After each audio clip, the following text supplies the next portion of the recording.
जय श्री राम। परम प्रिय मेरे भाई बहन, वैशाख माह कृष्ण पक्ष की बरूथनी एकादशी का पावन व्रत 24 अप्रैल 2025 को है और पारण अगले दिन 25 अप्रैल को प्रातः 6 बजे से लेकर के 8 बजे के मध्य में है, मतलब प्रातः 6 AM से 8 AM के अंदर में।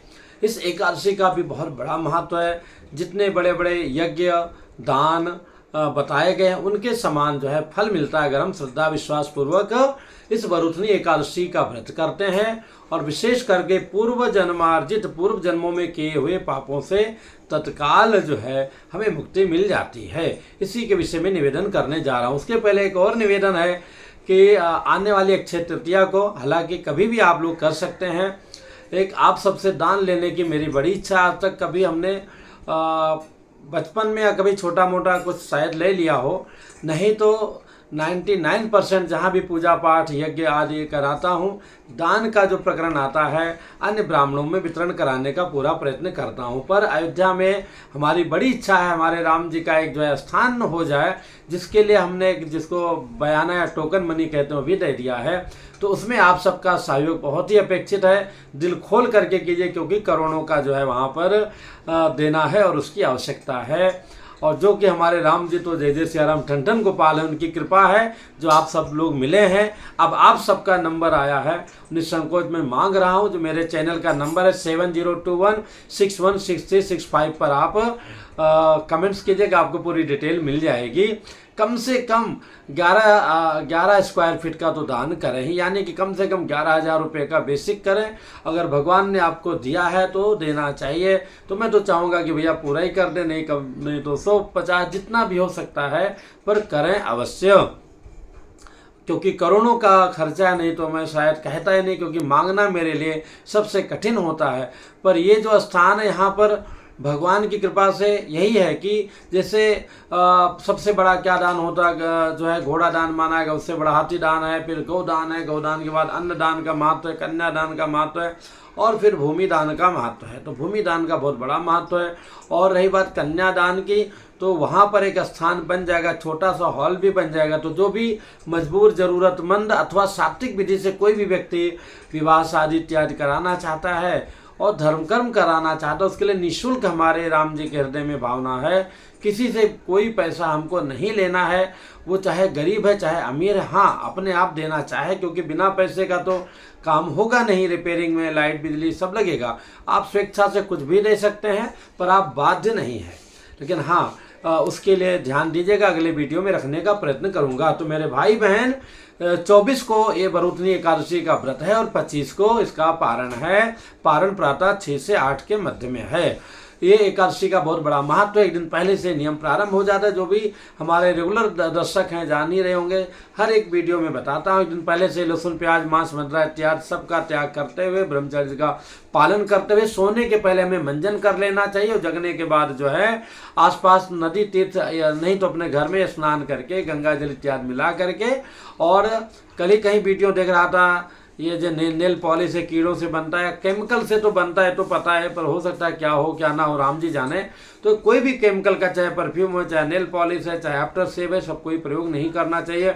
शेविंग भी नहीं करना चाहिए जिनकी मजबूरी नहीं है। और इसके बाद में भगवान वराह अवतार का यहाँ पर पूजन का वर्णन है। वराह अवतार का बहुत बड़ा महत्व है। वराह अवतार का जो है भगवान का पूजन अथवा विष्णु भगवान का पूजन करेंगे तो हर रूप में तो वही हैं। रात्रि जागरण करना चाहिए और इसके बाद में एक व्रत की कथा श्रवण करनी चाहिए। व्रत की कथा, ये व्रत की कथा भी जो है युधिष्ठिर जी के पूछने पर भगवान श्री कृष्ण जी ने बताया कि युधिष्ठिर जी प्राचीन काल में मानधाता नाम के बहुत बड़े तपस्वी राजा हुए हैं। अत्यंत तपस्वी थे। वो नर्मदा किनारे जो है तपस्या कर रहे थे और तपस्या करते करते ऐसे लीन हो गए कि एक जंगली भालू जो है घूमता टहलता आया, उनके चरणों को पकड़ लिया और उन्होंने जो है तपस्या में इतने लीन थे कि उनका ध्यान नहीं गया। लेकिन जब वो लगभग काफ़ी कुछ पैरों को चबाने काटने लगा, होते होते उनको देखा ये कुछ मूव नहीं कर रहे, हिल नहीं रहे, उनको झाड़ियों में घसीट ले गया। तब काटा वाटा लगा होगा, तब उनको लगा रहे तो भालू ने हमको जो है जय जय सिया राम पकड़ लिया, अब तो हम हमारी तपस्या कैसे पूरी होगी, तो अभी तुरंत हमको मार डालेगा, अभी तो पैरों को पकड़ा है और पैरों के बाद फिर जय जय सिया राम सब बर्बाद कर देगा। क्या होगा, बड़े घबराए और विष्णु भगवान से प्रार्थना किया। भगवान विष्णु प्रकट हो गए, भालू का वध किया और उनको मुक्ति दिया। उस कष्ट से भालू तो चला गया, लेकिन उनका पैर जो है लगभग वो खा चुका था। अब वो बड़े दुखी हुए, भगवान से प्रार्थना की, प्रभु कौन से ऐसे पाप हैं जिनके कारण जो है ये जो है हमको इतना कष्ट उठाना पड़ा और कैसे इससे मुक्ति मिले।